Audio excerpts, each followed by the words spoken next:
Hi, this is Pat Bolger and Bonnie Hinkey with the Pat Bolger Realty Group. And today we want to give you sort of a public service message. Weird things happen in the real estate business, and we want to tell you a little bit about a story that happened to one of our friendly brokers and stuff. And so, as you guys know, if you're reading the papers or anything, internet fraud is on the rise, right? And stuff, and in every business. In every business, in every way. I mean, they're targeting everybody. The people on the internet seem to be getting better and better at it. And they're even from other countries. I guess we all heard about the Russians and the Chinese and people. I mean, all these very brilliant people. Can figure out lots of ways to get into your personal stuff via the internet. Right. Yes. So we're always all worried about our email accounts and things, and so our story starts off with that is that one of the agents for the broker, somehow they were able to get into her email, and that. I mean, we get tons of stuff that's very legit looking all the time. I get stuff from here, sign into your whatever, verify your Gmail account or verify your Yahoo account or whatever, so that they can get you to click on something. So, but this is almost like, I don't know if you guys people saw the movie, The Girl with the Dragon Tattoo, but she was able to. The protagonist in her, she was able to get you to, if she could get you to click on something, she could put the program in and she could go in and be you on the internet. And that's what happened is this other person, I will make up a name, let's just say it's Jane. So Jane's the agent. So fake Jane is all of a sudden goes in and evidently set up some notifications in the account where she would be notified if there was certain words that were said, maybe closing and wiring instructions. God knows what they were, but she was set up. She had gone in and set up some notifications, and so we're always getting emails. From the realtor board and everything to be on the, to be aware and be careful. We sometimes get some spam things that are warned. Right, but the Wisconsin Realtors Association is always sending us stuff saying, be careful that there's all these scams out there, about wiring instructions and things like that. And of course, we do what we can. We have a protected, network and things like that, and we think we're doing everything we can, and you wonder, well, how does this all work anyway? Except if you accidentally hit on something, they'll be in there.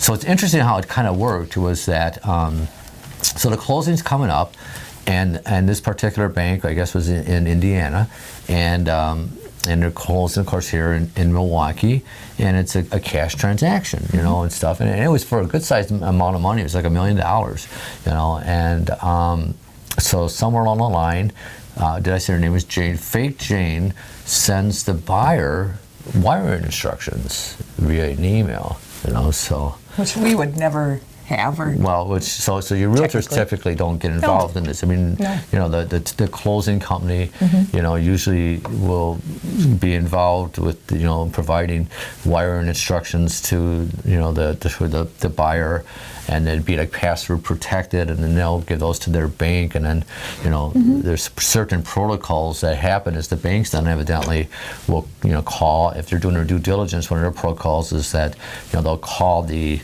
where the money's being wired to and verify that it's a real thing and that's where it is, and they'll read off the numbers to make sure it jives and all that stuff. So that's one of the safeguards, I guess, that's in place. So anyway, and I talked to my bank about it. I said, "Do you guys do that?" And they said, "Of course we do." So I think that's just pretty standard in the industry.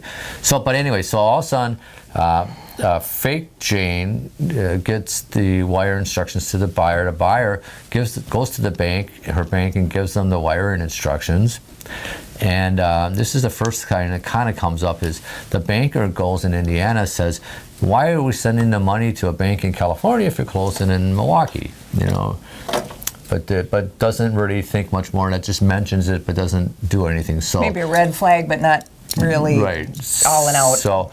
So according to the bank president, which these were great customers, and so they wanted to send them money. Fine, we're not going to give them any problems. Send them money wherever they wanted to go. So anyway, so nobody really thought to think about. I mean, somebody did, but they didn't follow up on it. So the money gets sent out to a bank in California.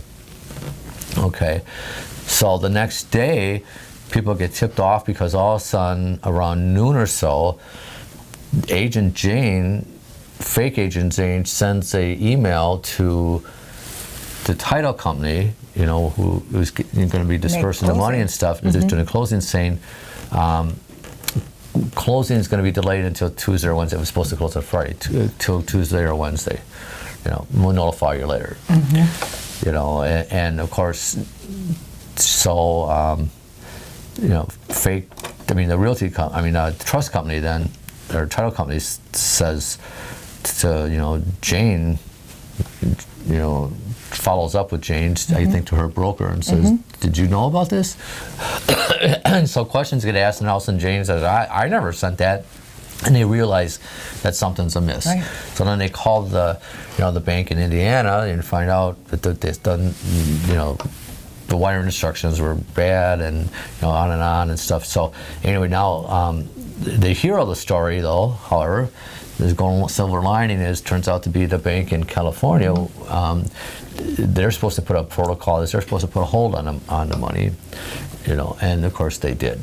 So, which is why the people, the fake Jane, sent the email trying to the title company trying to buy some time, because there was a 24-hour hold or whatever else on the money. Right. Okay. So that's how it kind of happened. It's so innocently is that they can get into your account. Like evidently they target realtors, knowing that they'll be doing these big funds, and so they got into the realtor's account. They targeted waiting for these words, to then they get notified, and God knows, maybe they have 100 or 1,000 realtors that they're all just sitting back and waiting for the stars and the moon and the things to line up for them, and stuff. And this almost happened.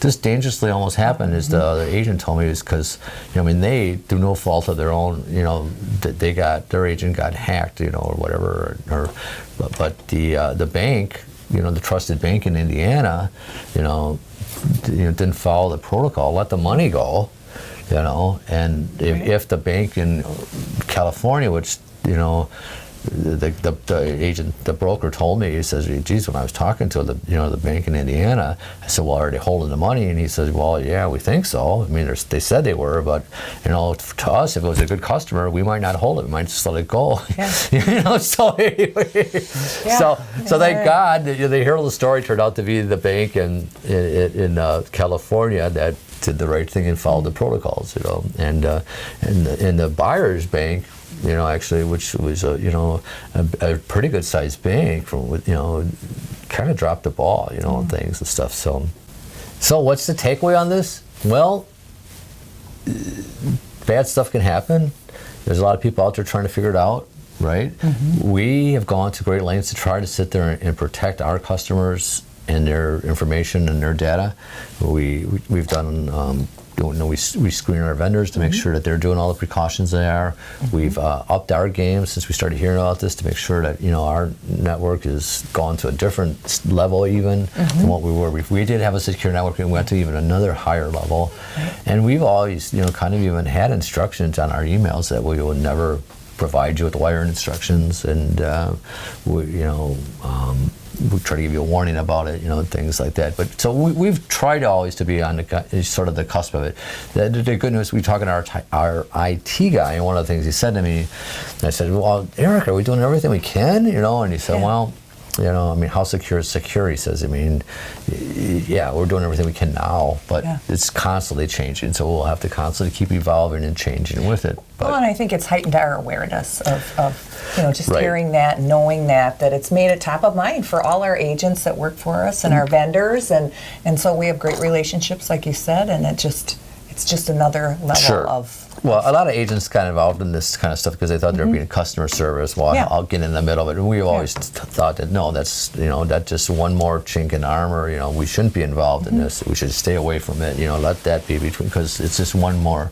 Right. That, customer service is trying to look out for your customers, not to get in the middle of, something as important as wire and instructions. So this is Pat and Bonnie at the Pat Bolger Realty Group. Your deal is safe with us. Anyway, thanks for watching.